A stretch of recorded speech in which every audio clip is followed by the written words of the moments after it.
Hey guys, and welcome to the Hoffington Post. My name is Theodore Hoffman, and I'm here with an incredible person that wants to make sure that when he's met them and spoken to them, that they leave with a sense of increase in their life, which I think is amazing.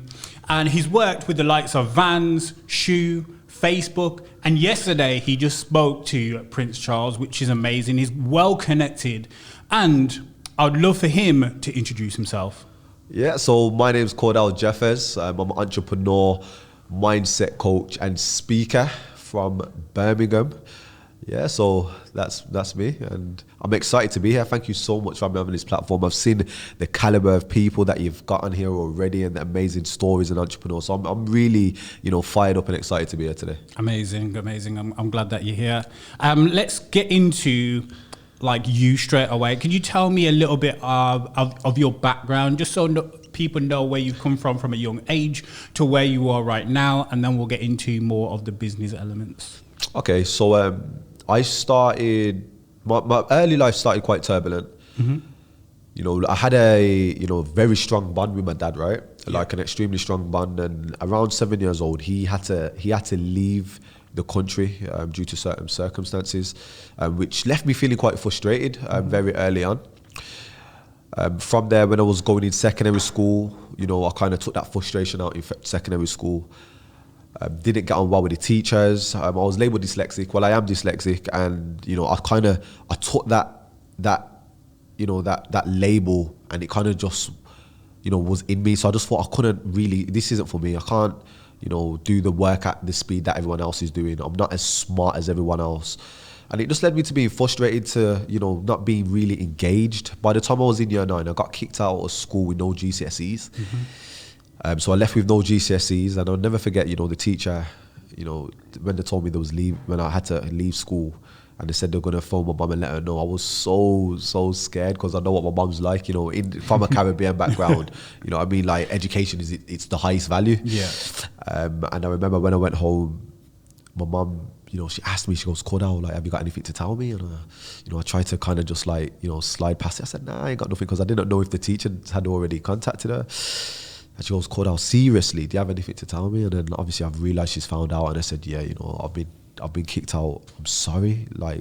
I'm going to have to look for another school. And she said, don't worry about it, which I was surprised of, because my mum, she's small. She's a little pit bull. She will give you a beating. Do you know what I mean? That was compulsory back in my day, get the slipper or the belt.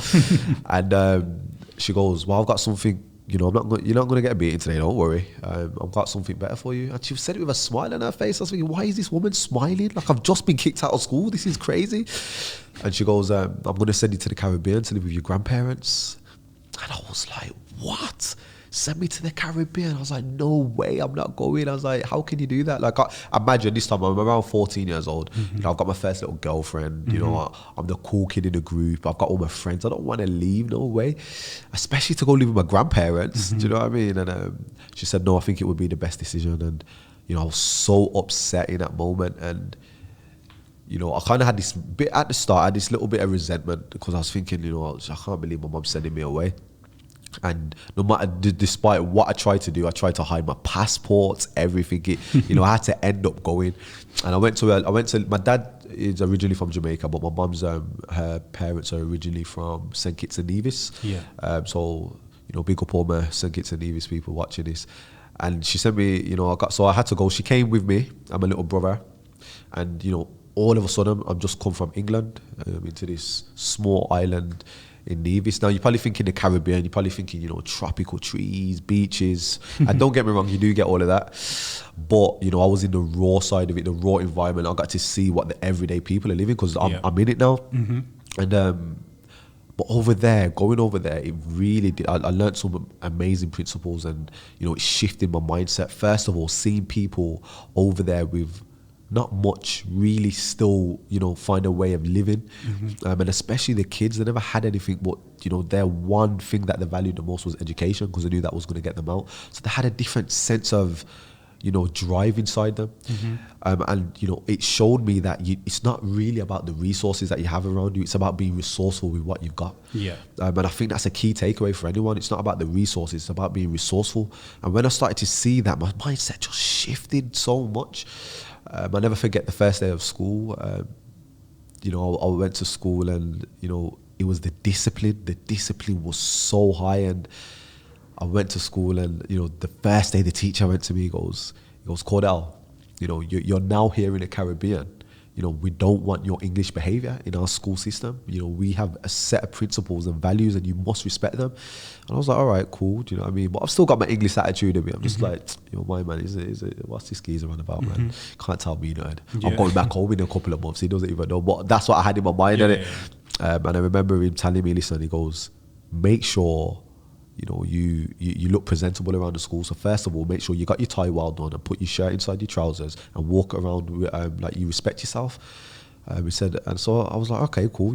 I tucked my shirt in my trousers, and then he seen me again, and this time I had my tie off because it was hot. Do you know what I mean? So I was just like taking my tie off, and he seen me again, and he said, English boy, don't make me tell you again. Make sure you do up your tie and look presentable in our school. Don't make me see you again like looking like you ain't nobody's son. That's what he told me. I know that. Do you know that line? And then after school now, because you remember I'm from England, so after school when the bell goes, you're your own man. You remember at school, after school you're outside the gates. You start putting your little earrings in and you do rag, whatever it was. That's what I was like. And so I remember I'd done it when I was over there after school. I've took my tie off again. I put my hat.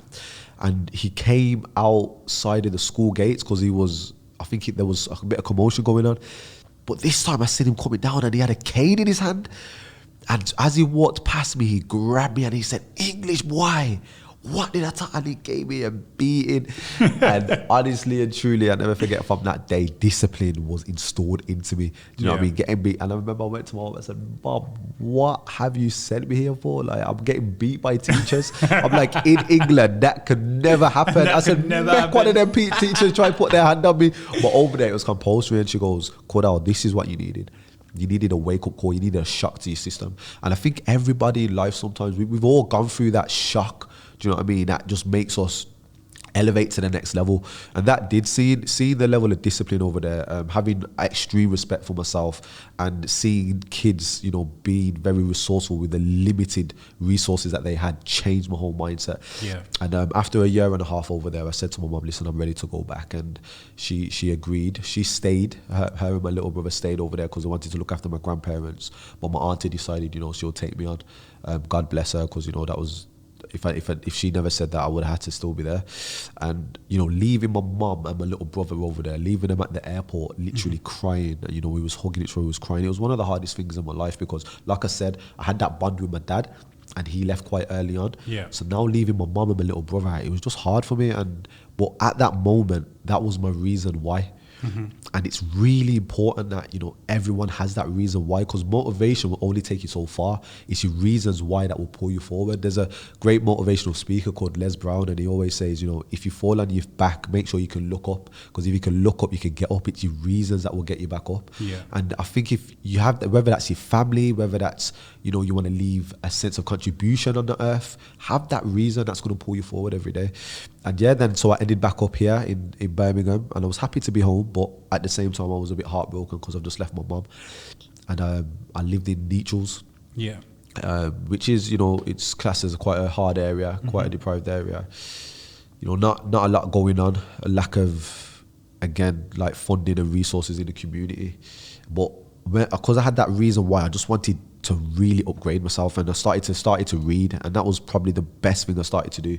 I started to get into personal development very young, at 15. First book I read, Rich Dad Poor Dad. Great book. Amazing book to start off with. Then I read Think and Grow Rich, and these two books at the time I didn't even really understand everything, but I understand the basic concept of what they was trying to say, which was you anything you can hold in your mind, you can have in your hand. Whatever you can imagine, you can have. And that concept, so young, I thought, you know what, I want to be an entrepreneur, I want my own business. And I started, my first venture that I ever started was buying electronics from China, and I was selling them on eBay, and I was buying hair straighteners as well, which is quite funny because I don't have no hair, but I bought some hair straighteners, and I saved my EMA money. Do you remember EMA? Yeah, EMA back in the day. Yeah, EMA back in the day. I remember I saved my EMA money for months, and I was always late because you can't really get it late. But you know, I was a bit of a charmer, so I was always charmer teachers, and they used to end up signing it off for me. And I bought my first bulk of electronics, hair straighteners, and then I just got to work. I started to sell on eBay, which was quite good, but it wasn't good enough. Yeah. So what I started to do is with the hair straighteners that I had, I used to start knocking hairdressers around Erdington, around Sutton Coldfield. And I was just knocking doors, and I was just listening to these motivational tapes as I was knocking doors, and everyone was like, "What are you doing? Just, you know, like shutting the door around me, get away." But I was relentless because I was thinking I'm sure I could find at least one hairdresser that would buy all these hair straighteners from me, and one did. And I remember she said, I don't think you know what you're doing, but you know, your products look decent. I'll buy some off you for my clients. And she, you know, first batch she brought, and she was like, these are really good quality, my clients love them. And then, you know, she kept buying them in bulk from me, and I was making some good money very young. And unfortunately, you know, I think I was, you know, my friends, don't forget, I went to the Caribbean, so my friends had gone, I was away for a year and a half, so my friends have gone from kind of small petty things to more serious criminality kind of things. And there was into, you know, different things that I was into, you know what I mean? I would never say, I could always defend myself, but in my heart, I was never a gangster. I was never a gangbanger. Like, that just wasn't in my blood, you know what I'm saying? I was around some serious people, but it wasn't me. But I come from a set of friends that are quite old school. It's about morals and respect with them as well. It's not about, they knew who I was as a person, so they valued that. They said, listen, don't worry, you go and do what you're doing. You know what I mean? We're still here for you, but you know, this is kind of the life we've chosen. This is what we're doing.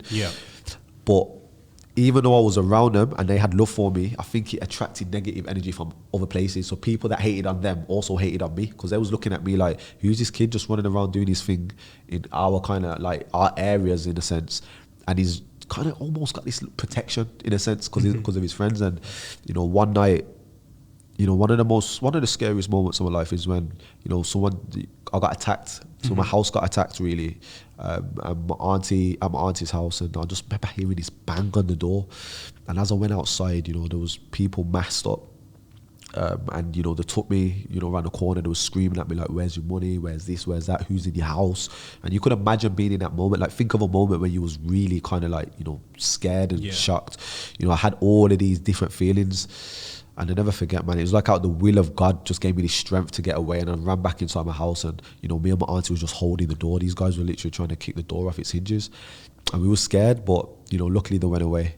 But in that moment, I just thought to myself, like, Cordell, you're not born to fit in, man. You're born to stand out. Like, stop being around the people that you're around, and you know, have a better image for yourself. Do you know what I mean? And I did after that moment, because I was depressed for a while, because I didn't know if I was going to die out there. Do you know what I mean? I was depressed. I couldn't believe I brought that to my auntie. You know, she's took me in, and now I've brought this kind of trouble to her house. Even though I wasn't really doing anything bad. Do you know what I mean? But you still get that energy. But I'll tell you straight, man. Like, even if the guys are watching right now, I'll tell you straight, that was the best thing that happened to me. And in life, you know, things happen, you know, life happens for us, not to us. Do you understand? So all of these obstacles that we go through, all of these adversities that we do go through, they're here for a reason. And sometimes you might not realize it until years later. But when you look back at that time and that hardship, you think, you know what? That was meant to happen. Otherwise, I wouldn't be here today. And literally, that was one of the moments. Do you know what I mean? Getting kicked out of school, going to the Caribbean, having them guys come to my house. They were key moments in, you know, in the reason why, you know, I've achieved what I have today. Yeah, amazing. I'm just gonna reset that and then get back on. Yeah. Sorry, a bit long there. Nah, no stress, bro.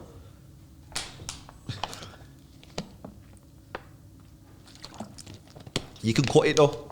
Yeah, I'm just gonna be cutting bits. Yeah, and pieces. yeah, you can cut it. Just I've make, got a bit just of text that comes in. Yeah. Just to kind of like mask the cut, but then also yeah. Just get the juicy bits and whatnot. Yeah. Oh, not even that. It's just more like I keep everything. Yeah. Just for that, I just literally put a bit of text over the screen that pops out of what you've mentioned, like a good quote or something that you mentioned from the past video. Okay. So it kind of pops up. You'll understand once it's done. Okay, cool. With value, so like, when was the first time you found value in yourself? Because there isn't a lot of people that have a lot of value on themselves. But it's important to have value in yourself in order for you to go out there and either get sales or get that client or get that contract. And to have that level of value is important. Yeah. So when did you first find that value? I think finding the value of myself was when I started to read, to be totally honest with you. When I started to read, personal development changed my life. It changed my whole mindset. It taught me about values. It taught me to value yourself and, you know, don't minimize yourself for others. Because I think we do that quite a lot. You know, you look on social media, you see people doing amazing and you think, you know what, I can't do what they do. And you kind of minimize what you do. But everyone has greatness inside of them. Everyone has greatness within. It's just about, some people articulate it more, but it's dormant in everybody and everyone can, you know, activate it. And I think personal development, I started to find values and I just started to raise my belief system. And I just had this kind of belief and this certainty that I'm going to make it regardless. I didn't know how, but I just knew I was going to become something in my life. And don't forget, I've left my mom over in the Caribbean and she was my reason why that I wanted to be successful. So I tried many different things in my journey, many different things, you know, sales, you know, signing up to trading, network marketing. I tried everything, but that was just my journey. Some people get it straight away. Some people have to try a number of different things until they understand exactly what it is they want.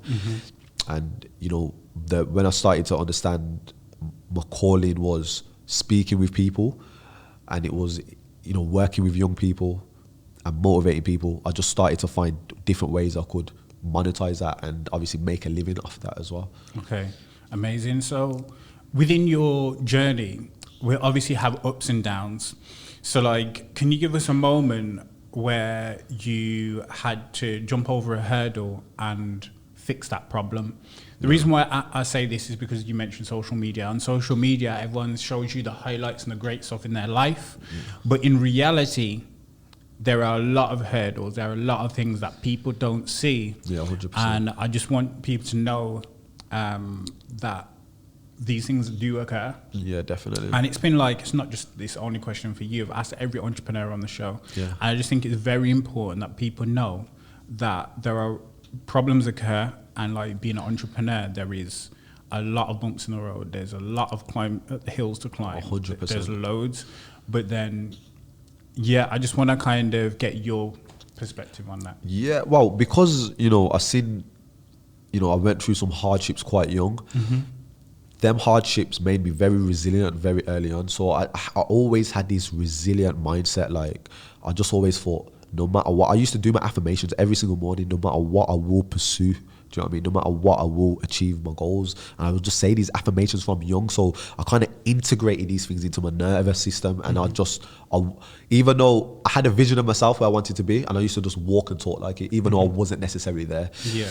But I tell you, one of the biggest hurdles and obstacles was quite recently during COVID. During the COVID, you know, a lot of my work is being outside. It's being around people. It's delivering workshops. It's delivering, you know, motivational assemblies, keynotes, and, you know, all that stopped over COVID-19.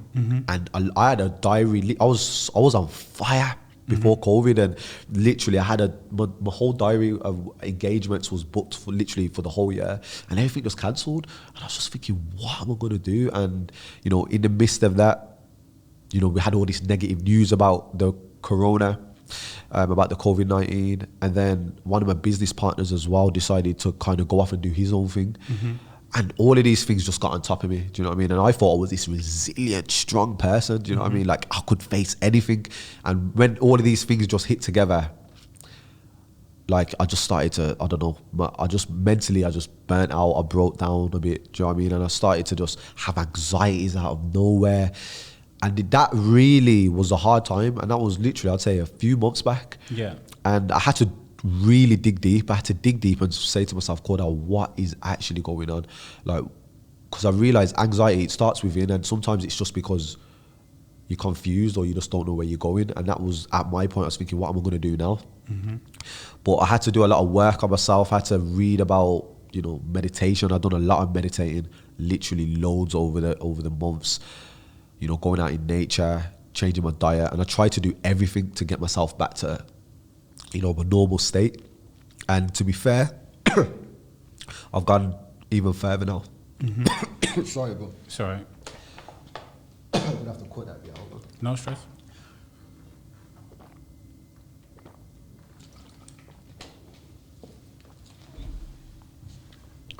Where shall I start from? COVID-19 and having to change. Yeah.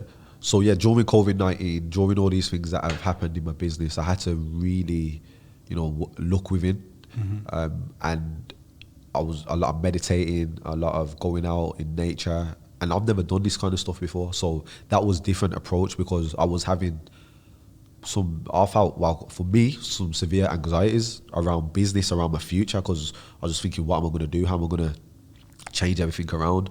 But, I'd done the inner work, and yeah, everything's back to normal, and I've had some amazing success over the last couple of weeks. And I've just had to really get back on my personal development, reading, and just re-engaging my mind back into positivity, because over the COVID, all we was hearing was negative news. Yeah. And I think, every entrepreneur, you're going to go through ups and downs. This is entrepreneurship. This is why only 5% of the population do own businesses, are successful ones in a sense. So I do believe that, the obstacles are here to make you. And I honestly and truly going through that anxiety, now I understand a bit of mental health and what people go through. I wouldn't say, I went through it severely, compared to other people, but I had a bit of a touch of it, and it's made me more, wanting to work with people as well around mindset. And, we've just built a whole mindset coaching program to launch in the new year, which is going to be amazing as well. And, I want to help people just understand that, God doesn't give you anything that you can't handle. And you need to understand that you can handle everything that you go through. Do you know what I mean? Or else you wouldn't be giving it. And they're here to shape you. Honestly and truly, it's going to help you in the future. And that's what I've learned during, the time that I just went through with it. Okay, so what's your big vision? What's your goal? My number one goal is, so I run a social enterprise called We Shine Together. With that social enterprise, we work with schools up and down the country. We've worked with probably over 10,000 children now, doing workshops, helping young kids become resilient, understand entrepreneurship a little bit deeper, and just understand that there can be anything that they want. I want to be able to take that abroad, work with schools across the world. We also, with that social enterprise, we also do work in places like Zimbabwe, Nepal, India, and the Caribbean, where we sponsor kids into education, and we also develop schools. So I want to build my own schools. That is definitely, we've just done some work with a company last week, which I can't name, and it's, we're planning to hopefully get a school set up in Africa soon. So that is one of my biggest visions, and just to keep doing my leaving inspiration with people. Yeah. Being a motivational speaker, being a mindset coach. I've worked with some amazing brands already. I've spoke at places like 10 Downing Street. I've worked with companies like Facebook, Shoe, Vans. I've done work with the Guardian newspaper, and I just want to share my journey with people. And leave people with a sense of increase in every single way. Just make people understand that, you can break through any limitation. Yeah. Limitations are just in your mind. You can break through them. And when you minimize that voice in your head, which we're all going to have, it doesn't matter it doesn't matter if you're a millionaire, you're always going to have that little self-doubt that tries to creep in. But it's about breaking through it and, quieting that voice. Okay. So just a quick question in with this is like, how do you remain disciplined in that? Yeah. It's like you mentioned, through this year, it's not probably just yourself that's felt like, anxiety, because things have just changed rapidly. Yeah. But how do you deal with that? Build yourself up to that level and then remain consistent with that? Well, what I do is, and what I encourage people to do, is have a morning routine. Take out an hour or two, wake up that extra hour early, and indulge yourself in personal development. Read at least 30 minutes for the day, for the morning, something positive. I'd say write affirmations down and say them to yourself. And it might sound silly being in front of the mirror saying your affirmations, but really does build it, because what you're doing is you're tricking your mind. You've got to understand, we've been reconditioned completely different. And it's like when we grow up and all we hear is you can't do that, or nah, you can't do that, that's impossible. You take these things with you into your adult age. So it's about reconditioning your mindset. And I think, you know, having a consistent routine, whether it's reading, whether it's saying your affirmations, whether it's watching something positive, watching podcasts like this, these are key things. Do you know what I mean? And separating yourself from the negativity. Like, who are you around? You know what I'm saying? They say that you are the average of the 5 people you hang around. If you're hanging around 4 broke people, you're going to be the 5th one. Yeah. Do you know what I mean? And that's just the real. And now I'm surrounding myself around the right people. You know, around millionaires. Do you know what I mean? Yesterday I spoke with Prince Charles. Do you know what I mean? The future king of England. Do you know what I mean? And it's amazing, the connections that I've been able to build. And you know, when you start hanging around the right people, when you start, you know, doing your affirmations, when you start writing your goals, you know, write them on paper, don't just have them in your head, and write them goals every single day. I write down the one goal that I want every single day. Do you know what I mean? Every single morning, because what I'm doing is I'm integrating these things into my belief system. So now it's like, then you just start to have this certainty. And when you have this certainty about your vision, and you just know that it doesn't matter, because it's like you have this vision of, and you are where you are, then your vision's here, and in between you're thinking, this is the gap, and all you've got to do is do that work on yourself, and you'll start closing that gap. Do you know what I mean? Everything's already been created. There's nothing that hasn't been created. You've just got to work towards getting it. Yeah.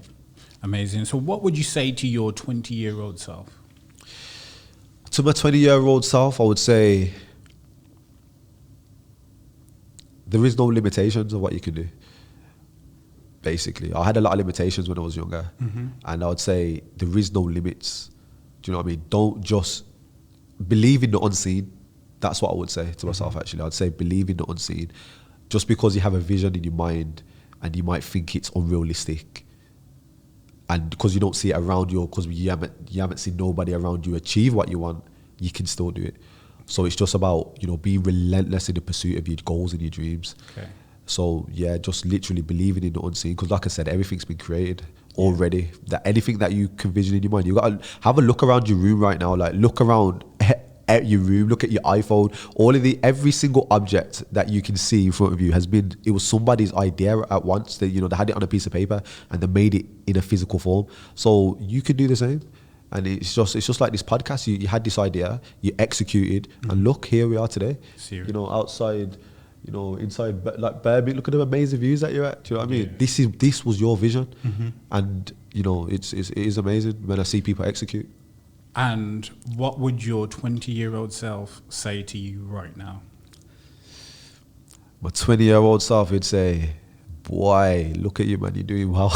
Like, the reason why I asked this question, because I think it's a deep question, because a lot of people don't look at like where they've come to. Honestly and truly, like, obviously I'm humbled by what I've achieved in life. Do you know what I mean? Like, I've run some amazing organizations. You know, we have a team of people that work for us, for our social enterprise, and you know, we do some amazing things. And if I honestly and truly, when I was 20 years old, I wouldn't say that I would have known that I was going to be here. Do you know what I mean? So I think my 20-year-old self would tell me that just keep pushing, man. Like, look where you've come from. Just keep going. Do you know what I mean? Like, the world is your oyster. Just keep pushing, man. You're going to achieve everything that you want. Amazing. Is there any things that you want to plug and let people know about? Well, yeah, I want to plug, first of all, I run a clothing line as well with my partner, my fiance, shall I say, because I just got engaged during COVID. Yeah. Congratulations. Literally, I locked it down in lockdown. So, yeah, I got engaged, and she runs a clothing line. I'm taking more of the back end of it. And you know, so look out for that. It's called Mungo Sports. Well, we're rebranding it to just Mungo. And it's going to be women's wear and gender neutral wear. Some amazing design. She works with an amazing designer. She's got an amazing team. Look out for, just plug me on Instagram, Cordell Jeffers, and look out for my coaching programs. We've got group coaching. We're going to have some individual coaching, and we've got some online courses around mindset and goal setting that we're going to be pushing out over the new year. Amazing. I think there could be some good synergies with what's going to happen on the channel soon, because we are kind of diving into the personal development side of things as well. Amazing. So I was gonna say, like, what books have you read? Because you So I've listened to, like, obviously the Rich Dad Poor Dad, the Think and Grow Rich, the Millionaire Next Door, the 48 Powers of Laws of Power, the sales books, The Wolf on Wall Street, The Way of the Wolf or something like that. Loads of audio books, to be honest. yeah, definitely, it's amazing. I could go all day, like literally. You I've got like that's crazy, and look, that's what I'm saying. That's why I suggest people. Number one thing is personal development. Yeah. Do your reading, listen to the audiobooks, because what you do is you'll brainwash yourself. Yeah. And when you brainwash yourself for success, that's the only way. Because Yeah. and then it's like when people have these opinions of you, they don't become your reality. Do you know what I mean? When I got kicked out of school, they told me, you know, you're gonna end up being a thug, you're gonna end up going to prison. And when I started to get myself into personal development, I almost believed them things. Yeah. But now it's like when you just listen to pure positivity, your life just completely changes, man. It does, definitely. It's You've got to shape yourself. Yeah, you've Because got I to shape remember when yourself. you mentioned Think and Grow Rich, I was doing sales in Manchester. That's when I first moved there, and I was pretty young. I just said, "Yo, Mom, I'm out. I don't want to live here no more. I'm going to try and do my own thing." And I was 17, and I just up and left, went to Manchester. Wow. But then I was just doing sales, and it wasn't like guaranteed pay or anything like that. Yeah, So yeah. I met someone there that was just like cool with me, and he's like, "Oh, you can come stay at mine and pay him a bit of rent and stuff like that." And my sales coach gave me a book. Yeah. And that was the Think and Grow Rich. Amazing. And then from that point, when I started reading that book, I was like, I hated reading. But I read that book from cover to cover. I've read it twice, and now you mention it. I think I gave it to my dad, but I'm going to take it from my dad and read it. Literally, that's what I was thinking in my head. Because that book really shaped me to say, like, what you can manifest whatever you want. You've just got to put the action and the steps Just into got place. to put the action and the steps into place, man. It was like when I got into motivational speaking, you know, one of the go-to guys was Les Brown. Have you heard of Les Brown? Yeah. Yeah, it was Les Brown, and I always said to myself, I'm gonna speak to him one day, or I'm gonna be on the stage with him one day. And literally last night, you know, I was doing a talk for Les Brown, and it's just like all of these things that you can think of, honestly and truly, they're at the end. Like, it's just like you can't give up.